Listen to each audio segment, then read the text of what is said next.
You guys are going to love these crab cakes, and particularly how easy they are to whip up. They're made with lump crab meat, the perfect seasoning, and very little fillers so that the pure and delicious crab flavor really shines through. And all you have to do is give them a quick sear on the stove and then make my really simple homemade tartar sauce to serve alongside them. So for all of you who love quick and easy high protein meals and seafood classics, you cannot go wrong with these crab cakes. Now, before we get started on making the crab cakes, I want to make the tartar sauce so that it has time to chill and all the flavors can meld together. So to make the tartar sauce, you'll need 1 cup of mayonnaise and half a cup of pickle relish. Growing up, my mom always made tartar sauce with jarred relish, so that's what I'm used to and how I make it most often today. My mom also used sweet pickle relish, though I do prefer regular dill pickle relish as it's less sugary and a bit more pickly, but you could use either. You could also grab a jar of baby dill pickles and finely dice them until you have about a half a cup's worth of finely diced dill pickles. It's really up to you on which pickle approach you prefer, but once you've decided, add half a cup of it to the mayo. Next, you'll need 2 tablespoons of finely diced shallot, though you could use regular onion as well. I just personally love the slightly garlicky flavor of shallot, and since I'm also adding about a 1/4 cup of shallot to the crab cakes, I'll just dice up a whole bunch of it all at once, but add the 2 tablespoons amount to the tartar sauce for now. Then add 1 tablespoon of fresh lemon juice and kosher salt or sea salt and ground black pepper to taste. Give that a stir until it's all combined and then place it in the fridge until you're done making the crab cakes and ready to serve everything all up together.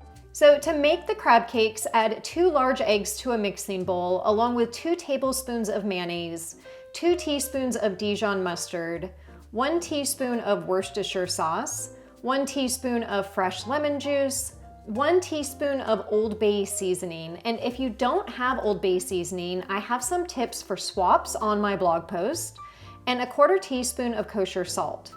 Whisk that together for a minute or 2 until it emulsifies and it's fully blended. In terms of the crab, you'll need 1 pound of lump crab meat, and I usually buy this one at Whole Foods, though sometimes they'll carry a crab cake blend as well, which usually just has more finely shredded pieces and less bigger chunks. Either one works, though I do try to avoid canned crab meat with preservatives as it just won't have that same fresh flavor. And if you're lucky enough to live along the coast and can get really fresh crab, well, lucky you, because it's obviously the best option. Now, as I mentioned in the intro, Maryland-style crab cakes have very little filler, so add just half a cup of almond flour. Panko breadcrumbs are traditionally used, but the almond flour has a great texture and it's my preference as I'm gluten-free. Then add a 1/4 cup of finely diced shallot and a 1/4 cup of freshly chopped parsley for a pop of green and fresh herby flavor. If you don't have parsley, you could also use chives if you happen to have them on hand. But once that's all in the bowl, use a spoon to mix it together until that sauce that was on the bottom is well mixed throughout the crab. That's our binder, and we want to make sure everything is well coated. Heat a couple tablespoons of olive oil in a pan over medium heat and take about a 1/4 cup's worth of the mixture and form it into a patty with your hands, then place it in the pan. Now do note that because there's not a lot of filler in these crab cakes and because I use chunky lump crab, they are a bit more fragile in terms of staying together. But I find that once you cook the first side, they do stay together pretty well. Just be a little gentle when you're flipping them. They'll need to cook for about 2 to 3 minutes on each side, and when they're nice and golden, you can flip them over, cook the other side, and then remove them to a plate. And you'll repeat this process with another batch until all of the crab cake mixture is cooked. Now, because my mom always fried her crab cakes, that's how I've historically made mine as well, because monkey see, monkey do. But if you'd like to bake your crab cakes in the oven, you can do that also. Just place them on a parchment-lined baking tray in a 400-degree Fahrenheit oven for about 10 to 15 minutes, or until they're nicely browned, then flip them over and cook for another 10 to 15 minutes. Either method works, so it's really up to you.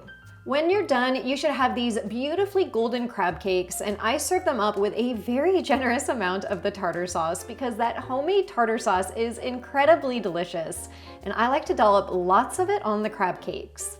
You can also get fancy and garnish your platter with fresh parsley and lemon slices, or serve up some lemon slices on another plate on the side. This is such a simple recipe, and if you do use the almond flour, it keeps it as a high protein, low carb recipe, if that's your approach.